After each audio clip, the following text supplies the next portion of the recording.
In a recent speech, President Joe Biden decided to issue his strongest statements against Russia's unfounded claims that Ukraine was developing biological weapons with the help of the United States.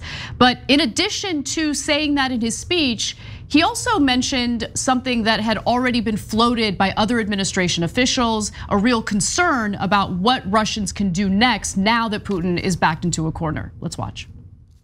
They're also suggesting that Ukraine has biological and chemical weapons in Ukraine.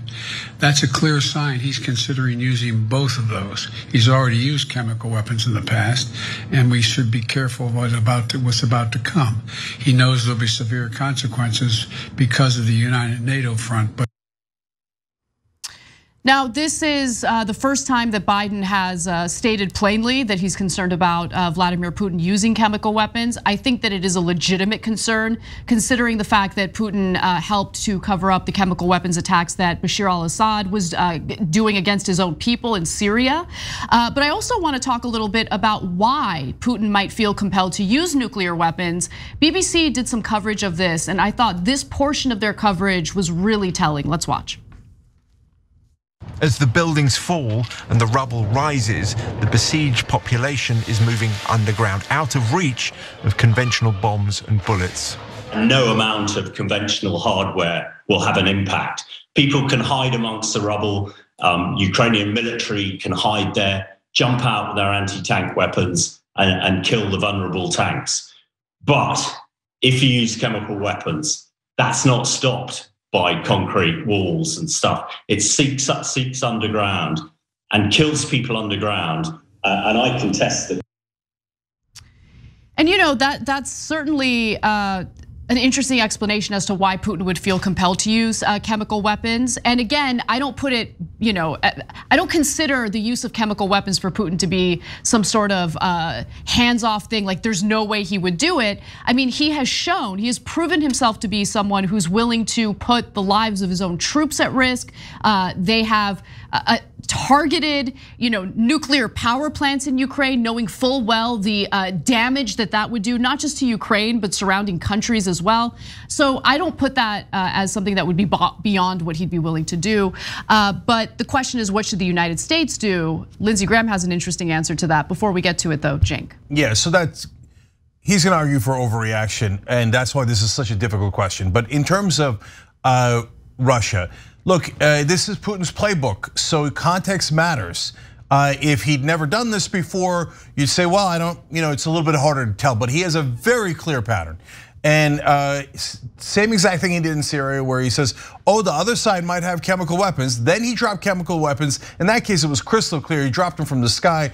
The people that he claimed were doing a false flag operation didn't even have planes. So it was absurd. So back then he had amateurs like Gray Zone doing Putin propaganda here in America, but now he has professionals like Tucker Carlson doing his propaganda. So that's why you've heard about these Ukrainian biological labs. Every country has these nearly every country has these biological labs. Canada has them. Nobody thinks anybody should invade Canada. It's obvious propaganda. Tucker Carlson and the rest know it, but they're trying to help Putin with his messaging, and it is just one of the sickest things I've ever seen. So when Putin says, oh, I am concerned about their biological or chemical weapons, history shows he's about to launch biological and chemical weapons. So everyone is right to be deeply concerned about what Putin's gonna do next. Now, the real question is, what does the United States and its allies do in response? Is it a so-called red line if Putin uses chemical weapons against Ukrainians? And so this was a question that Lindsey Graham apparently has been thinking about quite a bit as a darling of the defense industry. And here's what he has to say. He thinks escalation is the right way to go. Here's what I would say on your show to NATO.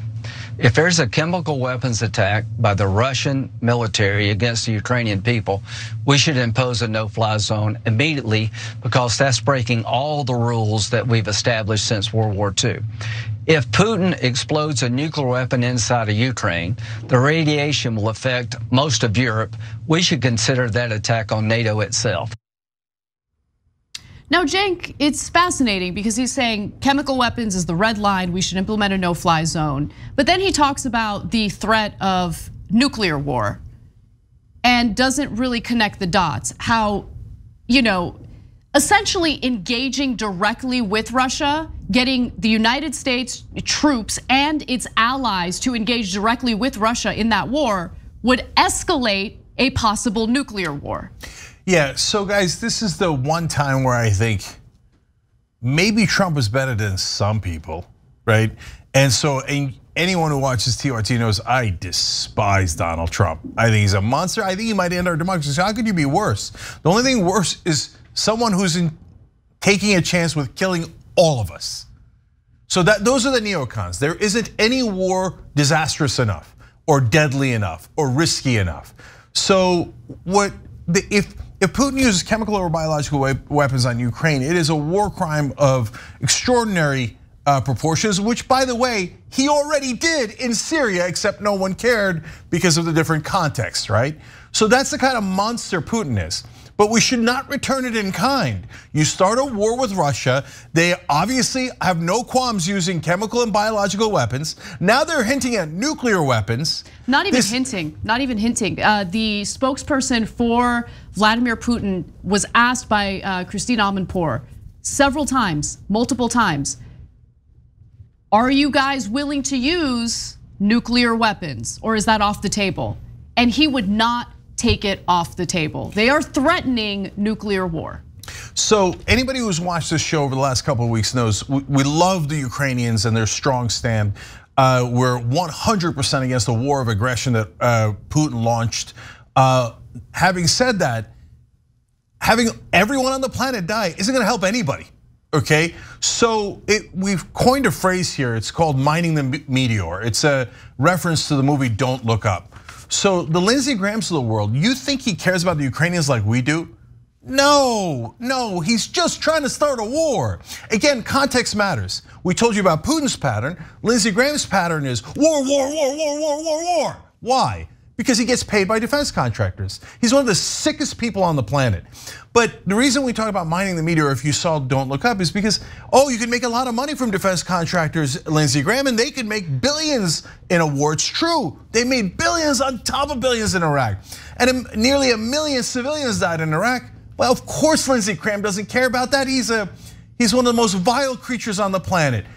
Killing people for profit is Lindsey Graham and neocon 101. But this time, it would kill the whole planet. But he's thinking, I know, but I'm gonna make a little bit more money before we all die. And so it is unbelievable. Look, we're asking you guys in a poll, which one's worse? And this one now, all of a sudden, this is a tough question. Look, honestly, in a lot of ways, it's always been a tough question because the neocons killing all those civilians in their wars of aggression have cost us so much. So who's worse, neocons or Trump? So neoconservatives like Lindsey Graham or Donald Trump. Donald Trump would end democracy. Seems like you can't get worse than that, but the neocons might end the planet. So go to tyt.com/polls. We'll have the link down below too. Yeah, and I wanted to talk about, honestly, the likelihood of Russia resorting to this, because apparently they've been building their arsenal of nuclear weapons that aren't as, they wouldn't kill as many people. And that's a little terrifying because the theory is if they have these weaker nuclear weapons, well, maybe they'd be more likely to use them. And so the New York Times wrote about this. This tweet got a lot of attention. Experts say a new generation of less destructive nuclear arms may make the prospect of a nuclear strike less unthinkable than it once was. And look, read the entire piece. I didn't get the feeling that the New York Times was in any way trying to applaud these nuclear weapons or hint toward nuclear war, but they did give some interesting information about the development of these types of nuclear weapons and how much of these weapons Russia has in its arsenal. So for instance, though such weapons are less destructive by Cold War standards, modern estimates show that the equivalent of half a Hiroshima bomb, if detonated in Midtown Manhattan, would kill or injure 500,000 people. I mean, that is unbelievable. That would be devastating. But that's considered the weaker nuclear weapon. That would be something that Putin would be more likely to use if things got to the point where Putin felt like he needed to resort to that in response to NATO or what the United States is doing.